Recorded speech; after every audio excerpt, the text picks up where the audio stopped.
Bienvenue dans Social Quart d'heure, le podcast qui parle social media et ads en moins de 15 minutes ou presque. Aujourd'hui, on va parler de boost de publication. Booster la publication, bonne idée ou fausse bonne idée.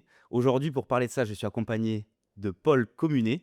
Comment ça va, Paul? Bonjour Rémi, merci de m'inviter, sur ce podcast, je suis honoré de vous accueillir dans ce nouveau décor Mais oui, incroyable. en collaboration avec Studio Café Olez, donc n'hésitez pas à aller leur faire un coucou si vous avez besoin d'un studio podcast. Et donc aujourd'hui, effectivement, le sujet du jour, c'est le fameux boost de post parce que c'est un gros morceau, un passage obligé pour toute entreprise et entrepreneur qui souhaite développer sa visibilité, sur les réseaux sociaux avec la publicité. Ce que j'appelle, aussi un petit peu, le la porte d'entrée vers la pub, le bouton promouvoir qu'on voit partout.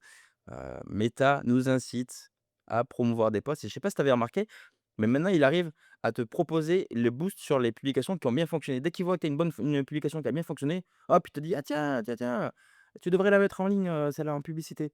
C'est vrai, Est-ce ouais. que tu as une idée pourquoi? Tout simplement pour inciter de plus en plus à faire la publicité, en tout cas, ou Ouais, il y a une question de contenu. C'est qu'il sait que le bon contenu marchera en publicité et donc ça va être, un 1 point assez important, c'est que, est-ce que ça vaut le coup de mettre en ligne, un boost de post d'une publication qui aurait mal marché, selon toi? Qu'est-ce que tu referais?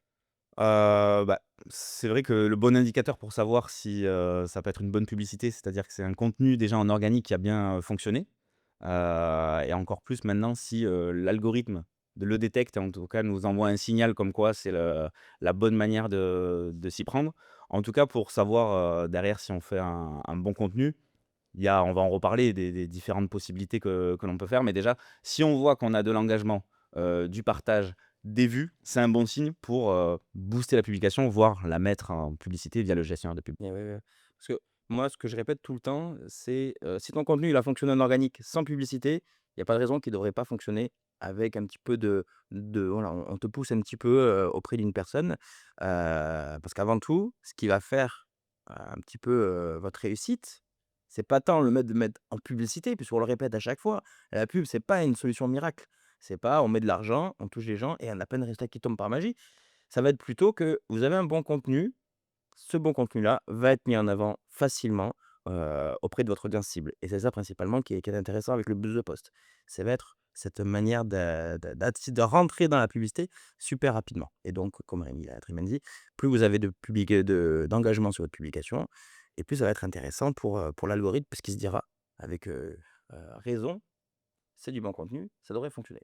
C'est vrai qu'en organique, on est assez, limité, c'est-à-dire qu'au bout d'un moment, au bout de 2-3 jours, notre publication va arrêter d'être visible auprès du plus grand nombre. Alors forcément, plus on va avoir d'engagement, plus derrière, elle va continuer à être diffusée.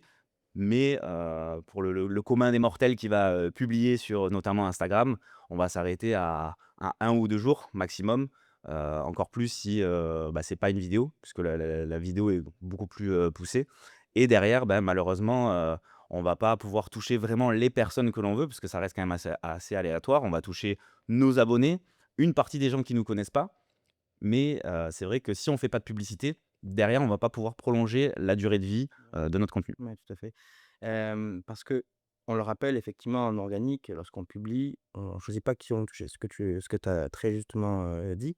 Là récemment, j'ai eu un cas, avec, quelqu'un qu'on a coaché, qui me fait le qu'on on met en place différents types de campagnes et un de ses prédécesseurs à cette personne qui gère des campagnes, alors on a regardé des résultats de publicité et une publication du moins. Elle avait fait une publication, un reel avait super bien fonctionné. Il y avait eu, 300 000 vues, donc le reel avait explosé, vraiment il avait super bien marché. Sauf que dans les 300 000 en fait, tu en as aucun qui est de la clientèle cible. Alors c'est là, c'était un établissement local, je crois que c'était un restaurant, un truc comme ça. Enfin en tout cas c'était local. 300 000 vues, c'est vrai que ça donne envie. On se dit: «Super, mon reel il a explosé». Par contre derrière, on a peut-être 99 d'entre eux qui sont même pas dans la ville, donc ça sert à rien. Oui, c'est vrai qu'après, ça attire, comme on dit, on les appelle les touristes. Ça attire pas Mmh. mal de touristes, de curieux parce que, on est un peu dépassé par notre contenu et surtout quand on est un établissement local, le but, c'est d'attirer des clients qui vont se déplacer et venir dans notre Ouais, c'est établissement ça quand même le but. et pas, voilà, si on est à Montpellier, l'objectif, c'est pas que des gens de Paris, en tout cas, soit exposés. Alors c'est très bien, ça va nous faire de l'engagement, mais derrière on sait qu'ils vont, jamais venir dans notre établissement. Bon, à part si évidemment, ils viennent en vacances. Et qui pense à toi parce qu'il C'est ça, y a quand même beaucoup de conditions. Faut qu'ils viennent en vacances dans ta ville. Faut qu'ils se rappellent de toi c'est ça. et qu'ils aient envie de venir, dans ton établissement. Donc, il c'est quand même pas mal de conditions, donc autant dire que très peu, très peu de personnes. Est-ce que tu peux nous rappeler un petit peu comment ça fonctionne, ce score de qualité que Meta donne sur une publication qu'ils viennent de publier? Parce que, en gros, c'est ça, si j'ai bien compris, lorsqu'on met une première publication, dans la première heure de sa diffusion, ça va toucher quelques personnes et selon l'engagement qu'on va récolter, on va avoir une meilleure diffusion après, c'est ça? Oui, c'est ça, c'est qu'au début, ça va toucher, le noyau, on va dire notre noyau dur de des abonnés qui ont l'habitude d'interagir régulièrement avec nous et puis si on voit que ça prend dans les premières minutes, Meta va le diffuser, en fait, il va agrandir, son bassin d'audience et plus il va voir que ça réagit, plus il va, nous diffuser. Donc la première heure est cruciale. C'est en général, oui, la première heure est cruciale, d'où l'intérêt de bien partager son contenu aussi en story pour mettre toutes les chances de son côté d'être, visible un maximum, en tout cas que sa publication soit, visible au mieux.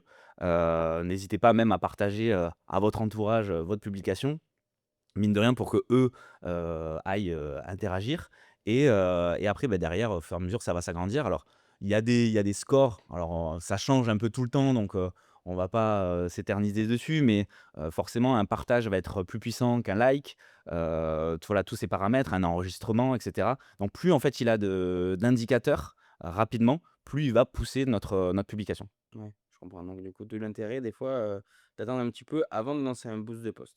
C'est ça, oui, en général, moi je conseille toujours avant de mettre le contenu en publicité, même s'il est très pertinent, attendre au moins 24 heures, de le laisser tourner en organique, histoire qu'il accumule, de l'engagement, D'accord, pour qu'une fois qu'on va le pousser en publicité, il ait déjà un petit peu de preuve sociale pour que derrière, ben, ça attire plus parce que forcément, une publication, en tout cas une publicité où on voit déjà qu'il y a, quelques commentaires, quelques likes, un nombre de vues assez conséquent, forcément on s'arrête un petit peu plus dessus, au-delà, de la trame, on va dire, du contenu, que ce soit, l'accroche, l'appel à l'action et cetera. ouais, je comprends.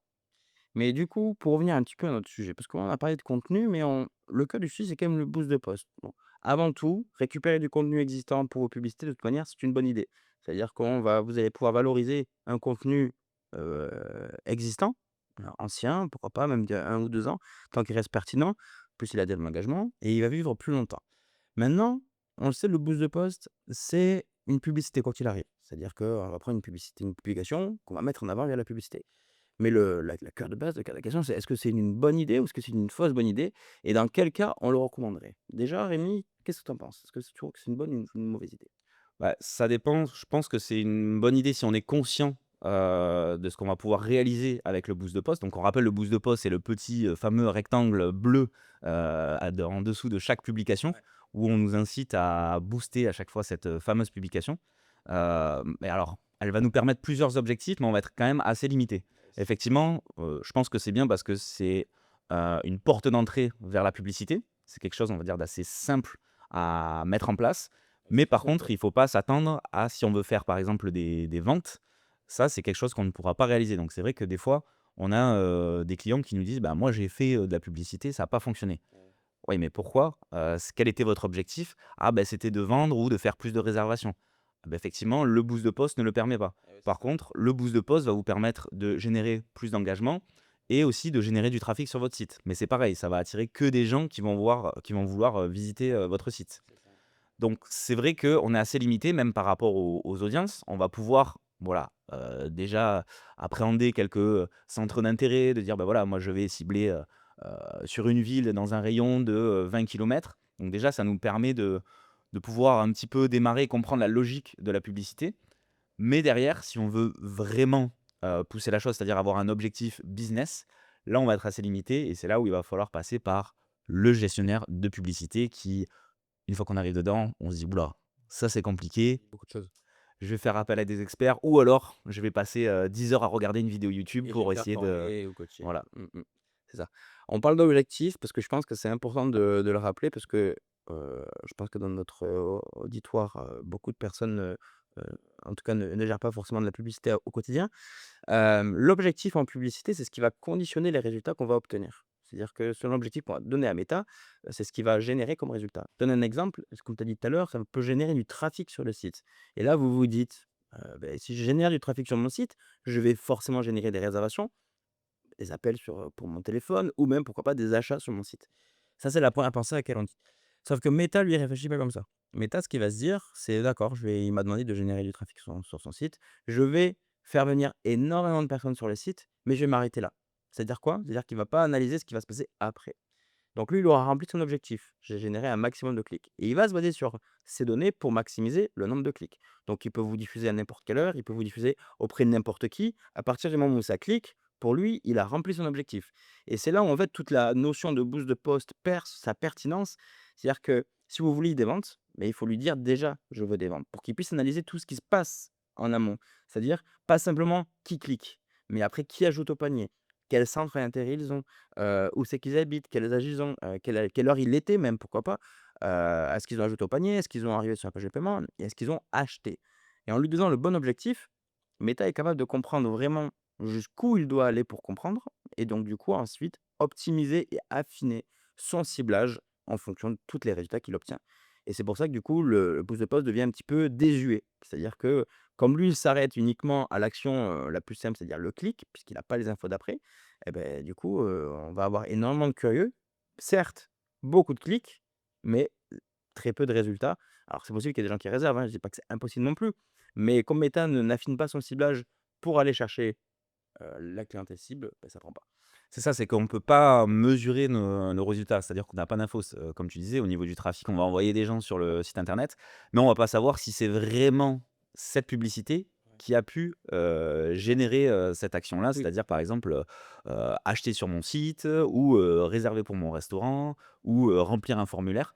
Tout ça, on n'a pas l'info. Non, tout Le seul truc qui peut être un petit peu intéressant, et c'est souvent utilisé par les entreprises, c'est le boost de post pour faire de la visite de profil sur le compte ouais, Instagram. ça c'est intéressant. Et souvent, c'est même utilisé pour, promouvoir, par exemple, que ce soit pour un festival, on va faire la visite de profil, alors que notre objectif pour un festival de musique, ça va être de vendre des billets, Et par derrière exemple. tu développes quand même la notoriété, tu développes, C'est plein de ça. choses. Il y a un intérêt pour, faire découvrir effectivement, l'événement et cetera. Mais au bout d'un moment, on est, limité. Donc, c'est vrai que la visite de profil, c'est assez intéressant. On a souvent quand même des bons résultats. C'est quelque chose qui, ne coûte pas forcément très cher. En tout cas, et Facile à c'est mettre en place, accessible ouais, ouais. pour tout le monde. Donc ça peut être en tout cas, un premier objectif à utiliser via le boost de post. Ne pas avoir peur d'utiliser déjà des contenus existants. C'est vraiment, ne vous prenez pas la tête, vous avez forcément un ou 2 contenus que Eh vous oui. pouvez réutiliser pour, cet objectif-là. Parce que souvent on va nous dire: «Oui, mais alors du coup, moi ça fait un moment que j'ai pas fait de contenu, ou il va falloir que je recrée du contenu». Si votre contenu, il est intemporel, ou en tout cas il est toujours, Toujours d'actu. d'actu, bah, n'hésitez pas déjà pour tester, pour lancer la machine, au lieu de repartir sur de la création de contenu et voir si ça marche ou pas. Partez directement sur, Ouais. de la visite de profil avec deux trois contenus que vous avez sur votre profil, et voyez déjà les résultats. Ouais et en plus, si jamais vous avez déjà pas mal de contenu existant, moi, ce que je peux vous recommander de faire, parce que l'objectif visé du profil Instagram, il est disponible aussi sur le gestionnaire de pub et en fait, c'est là où on voit vraiment la comparaison entre les 2. Avec un boost de post, vous pouvez utiliser une audience, vous pouvez utiliser, donc je vais utiliser l'audience que vous voulez chercher, un contenu avec un objectif qui peut être limité, mais là, ça peut être visé vers le profil. Si vous mettez un petit peu sur gestion de publicité, vous avez vraiment quelque chose de plus complet. C'est-à-dire que vous allez avoir donc l'accès toujours à l'objectif de visite vers le profil. Vous allez pouvoir diffuser sur plusieurs audiences en même temps, avec plusieurs contenus en même temps. Là où le boost de post vous cantonne à une audience, un contenu à la fois. C'est-à-dire que par exemple, votre contenu, vous voulez le réutiliser sur une autre audience, vous ne pouvez pas. On doit attendre que le boost de post sur cette publication-là se termine pour ensuite en relancer une sur une autre audience, même si c'est toujours le même objectif. Donc ça nous limite vachement. Tandis qu'avec le gestionnaire de pub, et là, on peut créer une campagne avec, 5 de vos, meilleurs contenus diffusés sur le mois entier. Donc Meta optimise les résultats sur un mois et donc pas sur une semaine, avec plusieurs audiences, plusieurs contenus. Donc en fait, on lui donne plein d'armes pour aller nous chercher un maximum de résultats et c'est ce qu'on nous, on vous recommande. Réutiliser votre contenu, même s'il y a 1 an, même s'il y a 2 ans. Tant qu'il est pertinent, vous l'utilisez et c'est parfait. Donc pour résumer, en gros, vous pouvez démarrer avec un boost de post. un petit budget alloué juste pour vous entraîner, voir, ce que ça donne. Ouais, voilà. Avec un objectif, moi je vous conseillerais plutôt de la visite de profil, Ouais, je pense que c'est le mieux, parce ouais. que vous allez attirer des abonnés qualifiés. Le reste pour le trafic et cetera, pour moi, je pense que vous allez dépenser un peu de budget pour rien. Pour rien, ouais, bah, si faites-le pour tester de toute manière, hein.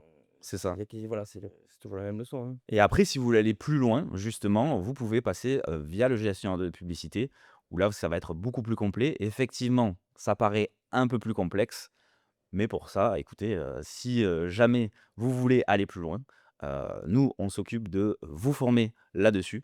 Donc c'est quelque chose que, on peut mettre en place, ensemble, pas à pas pour, mettre en place, vos campagnes pour générer, Oui. des conversions. Comme plus de 50 community managers qui ont fait appel à nos services depuis 3 ans, n'hésitez pas à venir vous faire former. On vous montrera toutes nos techniques, nos petits secrets et tout ce qu'il faut pour pouvoir vous en sortir sur, la publicité.